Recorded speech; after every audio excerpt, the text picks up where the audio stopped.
Hello and welcome to Broken Entertainment. And before I get started, if at the end of this you like the video, please hit the like button. And if you're not unsubscribed, consider subscribing to the channel and hitting the notification bell. So, I was thinking about the DCEU, and it's been really hit or miss, more miss than hit. And I was thinking about Marvel, and it's been more hit than miss.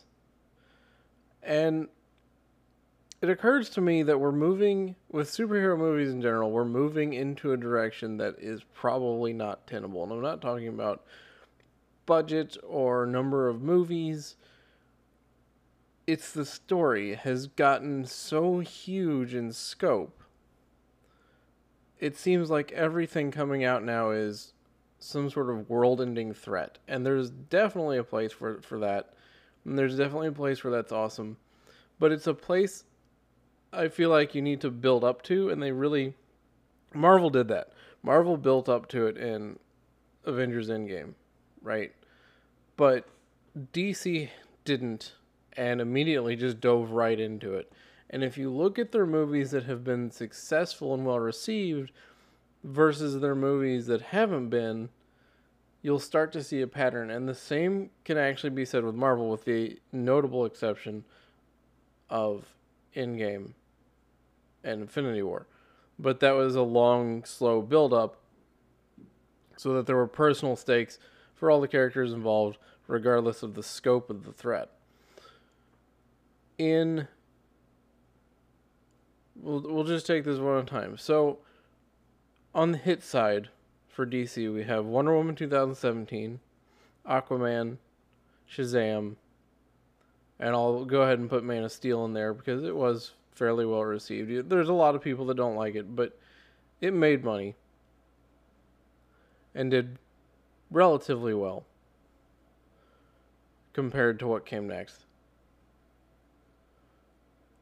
I'm not going to put Wonder Woman 84 in there. It's been pretty poorly received to this point. What was the focus of each of those movies that succeeded? The focus was on the character.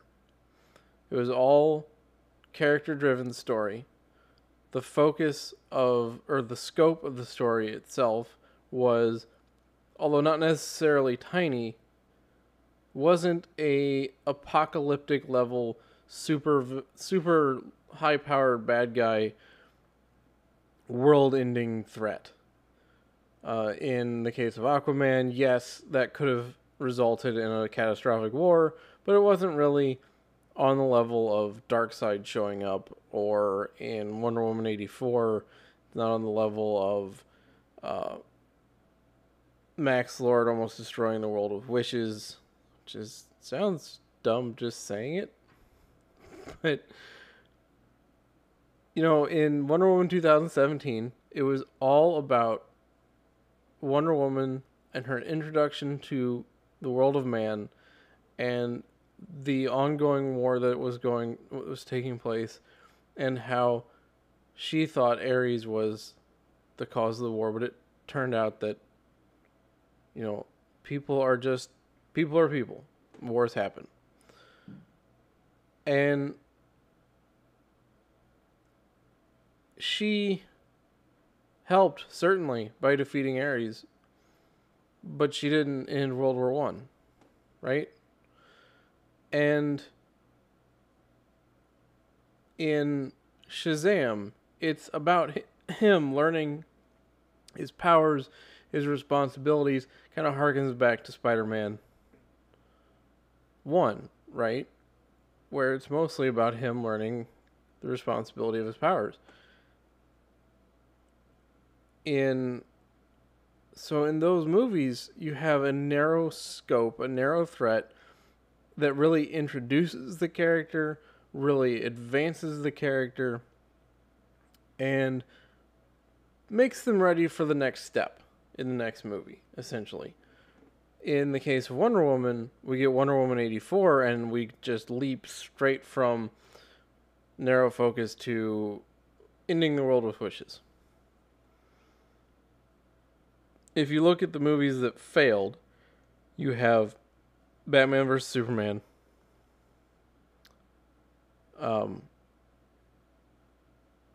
itself not necessarily a world-ending threat, although you could make the argument once Doomsday is released, but an introduction of a world-ending threat. Justice League, world-ending threat. Snyder Cut, world-ending threat. That hasn't come out yet, so we'll see how it does. World-ending threat. Wonder Woman 84, world-ending threat.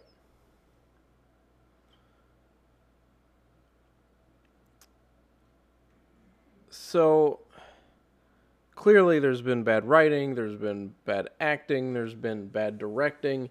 All of that has played into it as well.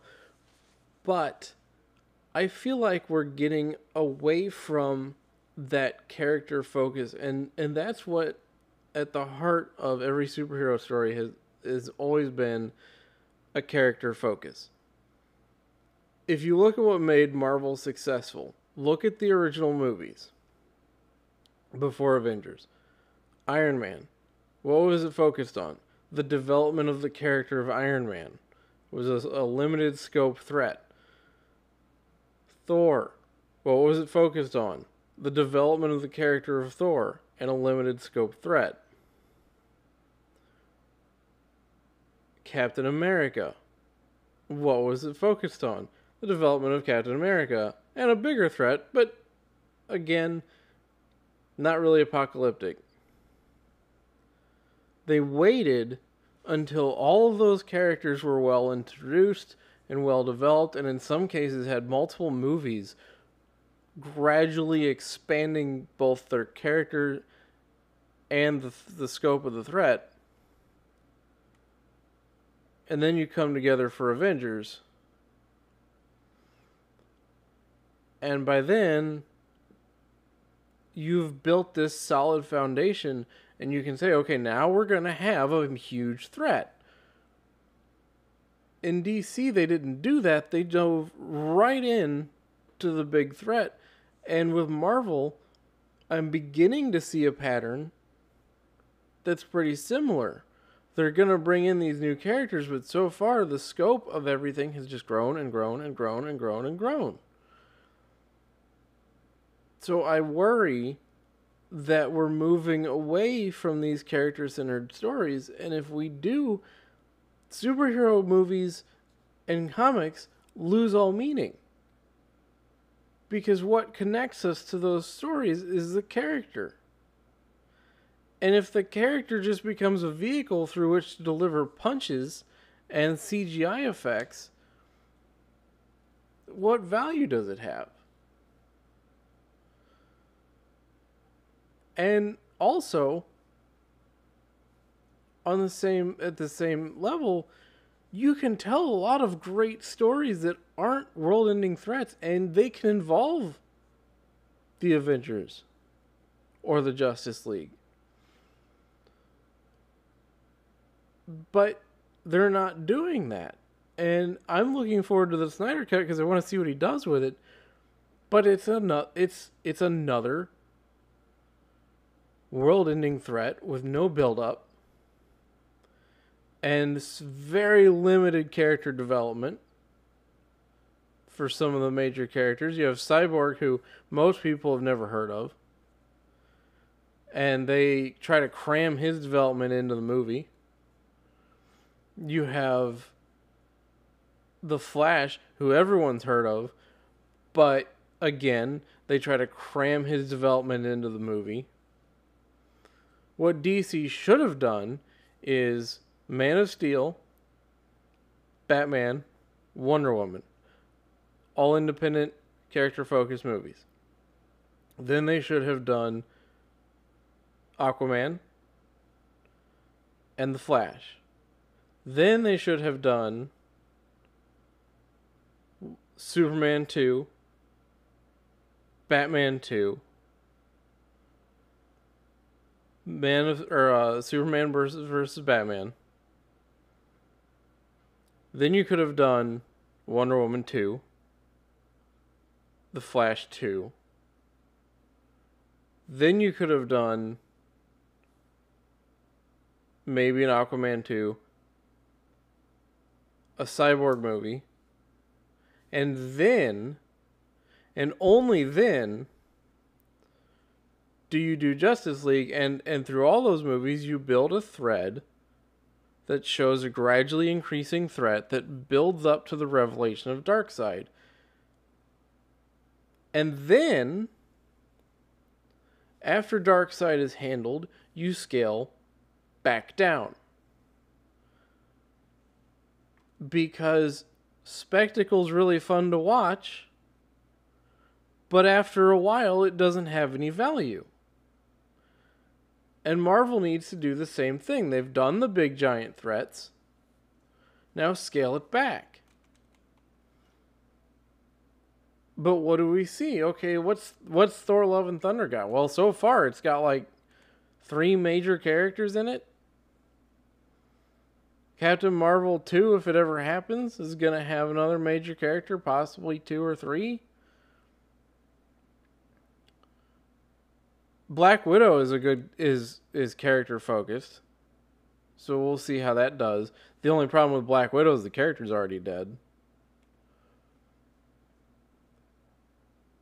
So it's a real concern as far as I'm concerned. It's a real potential that these superhero movies are going to go way past any scope where anybody's attached to it anymore.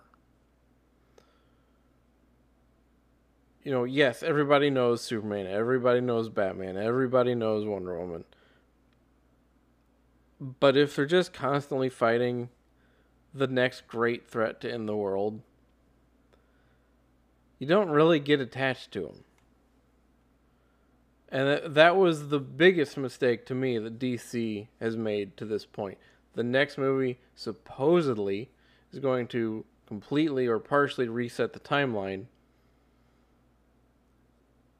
which I think is a big mistake. Because I would, if I were them, go forward with a universe that has Man of Steel, Wonder Woman, The Flash, Aquaman, Shazam. Ignore Batman vs. Superman. Ignore the Justice League.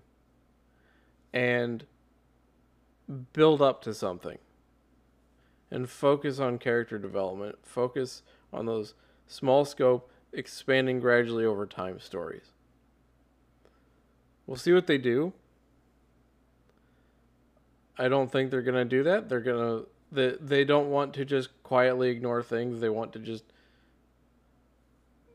have a convoluted reason. And the problem with a Flashpoint Paradox kind of event, first of all, there's no build up to it, again. Second of all, it's a giant cataclysmic event, again. And third of all, most normal people who aren't comic book fans don't know what it is. And they're just going to come away being like, wow, that was weird and confusing. Whereas in the past, movies have been ignored by their franchises and no one has said a word. Highlander ignored Highlander 2. Star Trek not Into Darkness. Star Trek Beyond ignored Star Trek Into Darkness.